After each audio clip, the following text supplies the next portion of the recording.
Hello guys, how are you? This is ShaySpeaks back yet again, and I am excited to be back. I had contemplated doing this broadcast, doing this video specifically because many people have been asking, so Shay, what are your thoughts about police brutality and the recent events that has taken place with George Floyd? And I'm going to be completely honest. I had said I wasn't going to watch the video. I said I wasn't going to actually share my thoughts. However, against those things that I said, I actually took the opportunity yesterday and actually watched the video. And I had a couple of different thoughts as it relates to the incident. So I guess I'll just start with my thoughts about the incident. So from what I gathered from the video footage that I've seen and the different news articles that I've read, as well as the different tweets that some of the officials have been posting, what I have gathered is that the police was actually responding to a complaint of forgery. And in that, as they arrived at the store, it appeared that Mr. George Floyd had already made it to his vehicle, him and he had looked to have some passengers with him. And in the vehicle, the police approached his vehicle, asked him to get out of his vehicle, placed him under arrest. I did not in the video see any signs of him resisting arrest. And they actually spoke to the passengers of his vehicle. And, I just was actually taken back by the excessive force that these police officers used with Mr. George Floyd. Many people are facilitating conversations around, the church and conversations in terms of, opinions and perspective of police brutality, and specifically as it relates to the George Floyd case. And I'm going to just share my perspective and my insight. I'm seeing many protests, and I just have been really enlightened on the protests and the measures that the communities are taking to stand up, to vocalize their unity as it relates to police brutality. And it's just been amazing to see. I know here in Maryland, I seen it last night on someone's live where they were peacefully protesting in Baltimore, Maryland. I'm seeing even live streams from Minnesota and other states that they have been protesting to stand up against the police brutality and the injustice that's taking place in our justice system. So just to share some of my thoughts first, again, like I said, I didn't see any resistance from Mr. Floyd in the videos that I've seen. I also, my heart began to break when I heard him say, "I can't breathe," and when he began to plead for his mother. So that was very heartfelt and very disturbing to me. In that incident, there were 4 officers. All of them were not from the Caucasian race.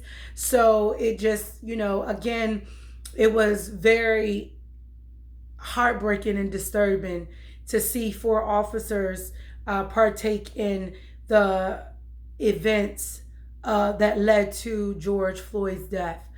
And very sad occasion.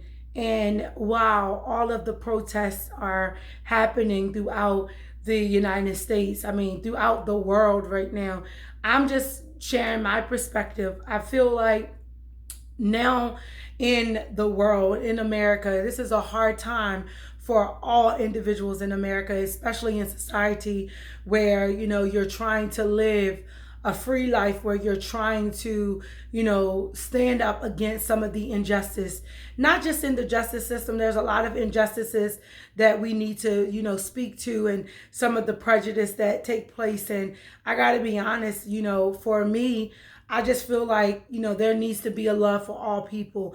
The injustice is completely it's not acceptable in no way, shape, or form. I seen various footage on Facebook where they did a peaceful protest in Talbot County, Eastern Maryland, here on the Eastern Shore. And I was just, my heart just was filled with joy to see so many people come together to stand up and to speak out against police brutality. And I have been reached out to, many people have reached out to me and asked me, Shay, what's your opinion? What's your perspective as an advocate, as an African American, as a mom with sons, as an individual? What's your opinion? What's your perspective? So just thinking about what I wanted to share today, a couple of things came to mind. I recall watching the movie Just Mercy and seeing the different things that took place in that movie. One of the things, I'm a big note taker, so I took notes even as I was in the movie theater in my cell phone watching the movie Just Mercy. One of the things that was said, and it stands to be true, Brian Stevenson said, hopelessness is the enemy of justice. So when we don't do anything at all, or when we feel like we're defeated, where we feel hopeless in a situation, we got to know that that hopelessness is the enemy of justice. When looking at some of the photos from the protest in Talbot County, I seen an individual that had a sign and it read, injustice anywhere is a threat everywhere. And I believe that to be true. There's a lot of injustice that has taken place prior to the death of George Floyd. Even recalling some of the other lives that have been taken due to police brutality.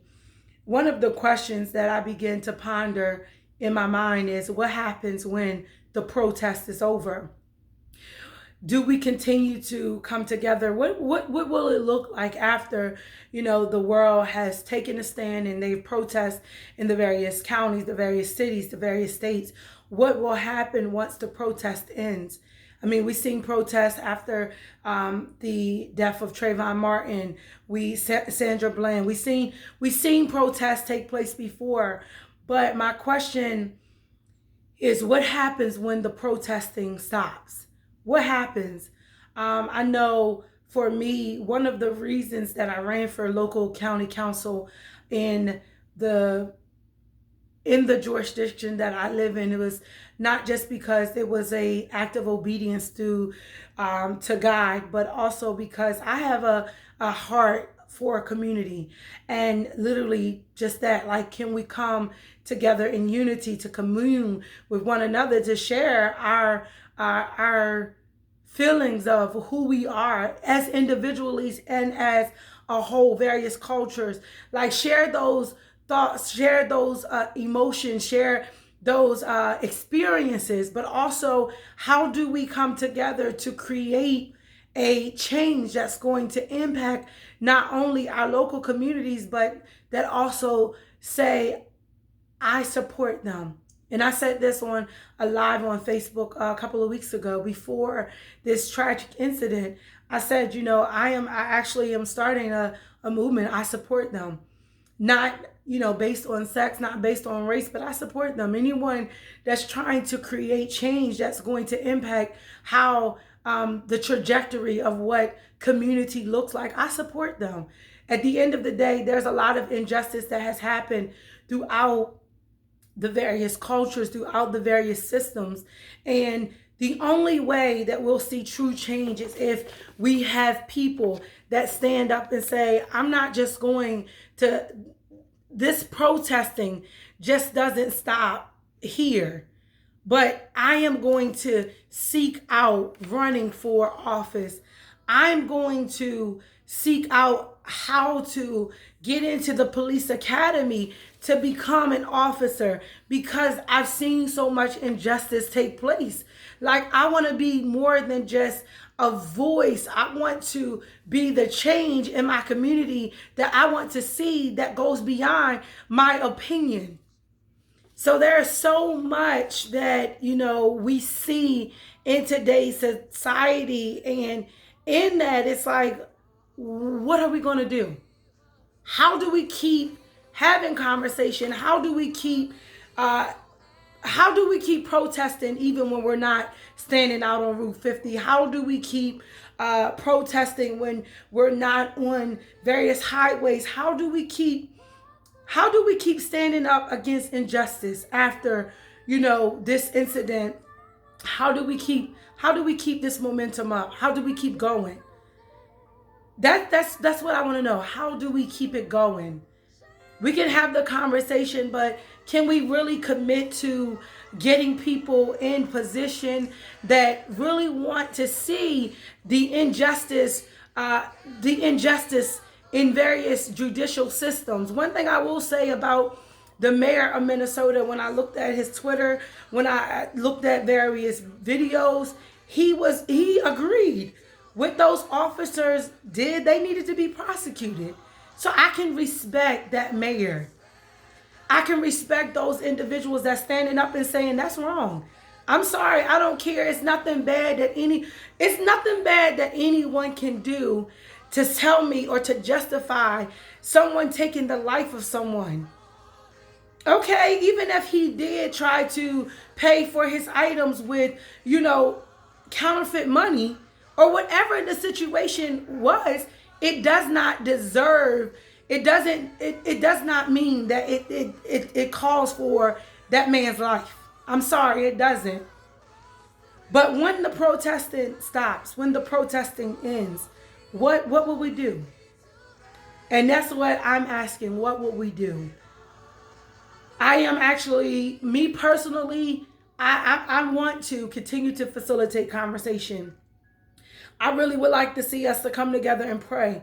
You don't have to be spiritual or have a title to pray.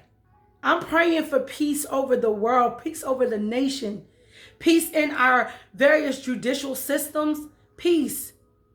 But peace is more than just the absence of our voice. Peace is how do we proceed in love to create systems and to create processes that's going to impact not just our local community, but the world. Like something has to be different. Something has to be different. Something has to be different. I'm going to stand up and I want to take people with me. And I want them to know we are going somewhere. As Cynthia Aurora said in her song, Stand Up, on the movie Harriet Tubman, like I never really listened to the words. Even when I was watching the movie Harriet, I never listened to the words, but those words resonate with me today because we need to stand up. We need to stand up and stay stood. Stay still while we're standing. To collaboratively come together to create a system or a process that's going to change the trajectory of how we deal with injustice, how we stop the injustice. So my question is, when the protesting stops, what will we do? How will we continue to proceed to see that there is justice, to see that to see that equality happens for all people? I'm going to be honest. I understand that reciprocity does not always equate to equality. It's not going to be equal, but we can do our level best to ensure that there is some equality on some level. So my question is, when this all settles, because it never stops. Even though someone isn't dying every day from police brutality, there's injustice that we need to be speaking to.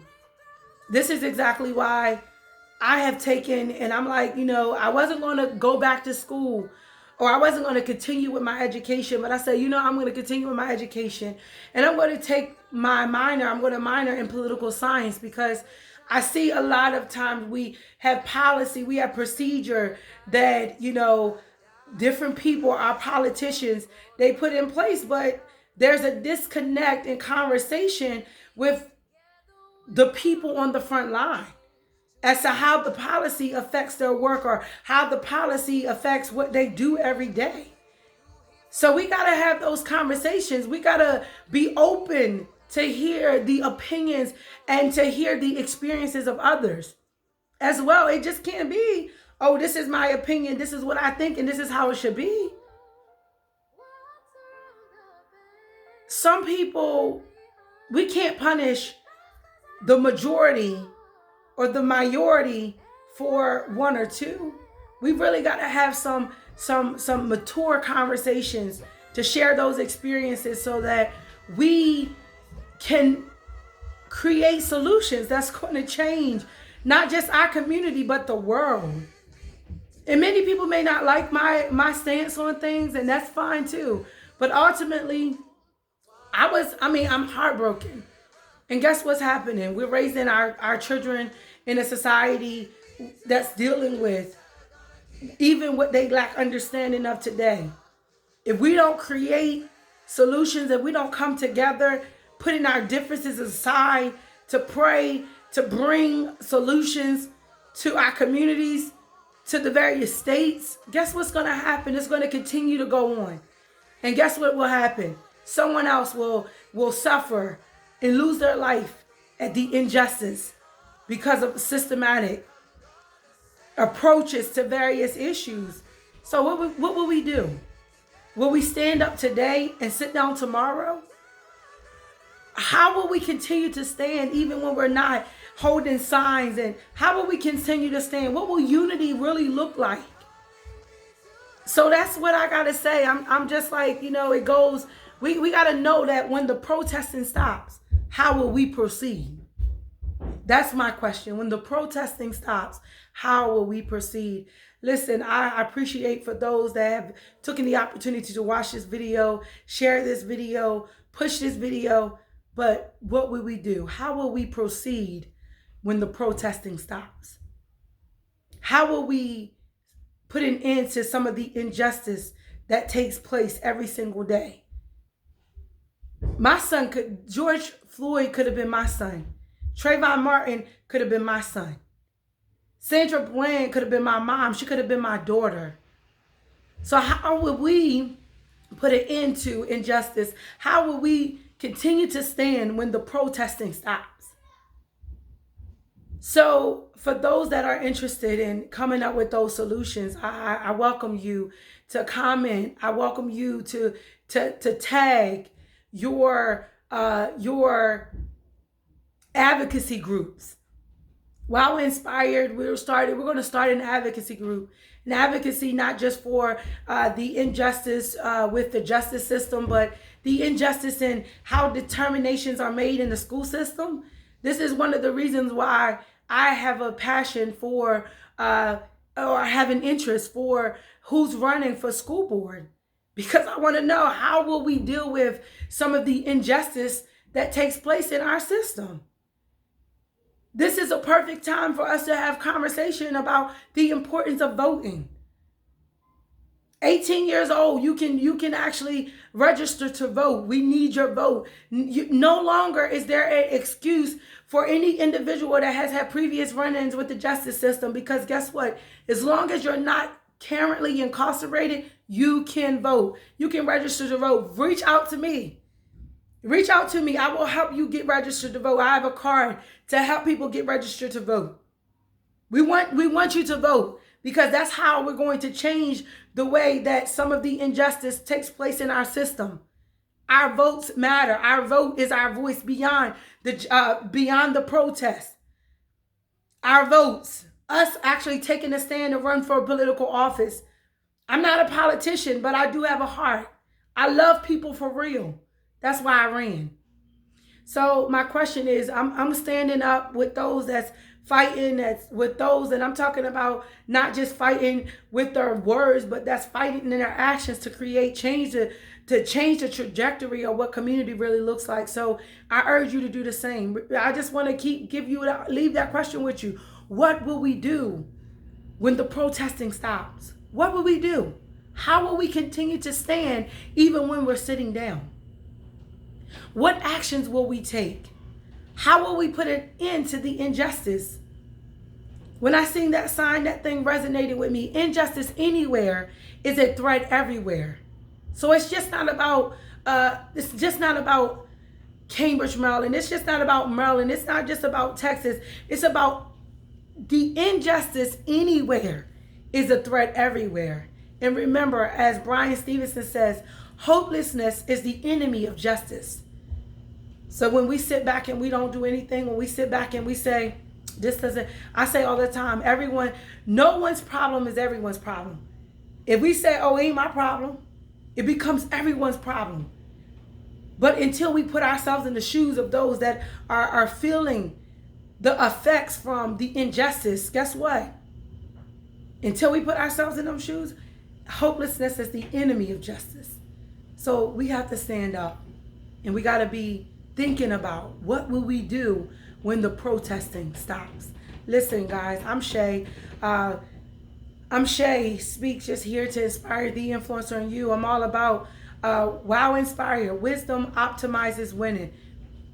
We got to bring wisdom. We got to bring new insight, perspective to change the way, to change the trajectory of what community looks like.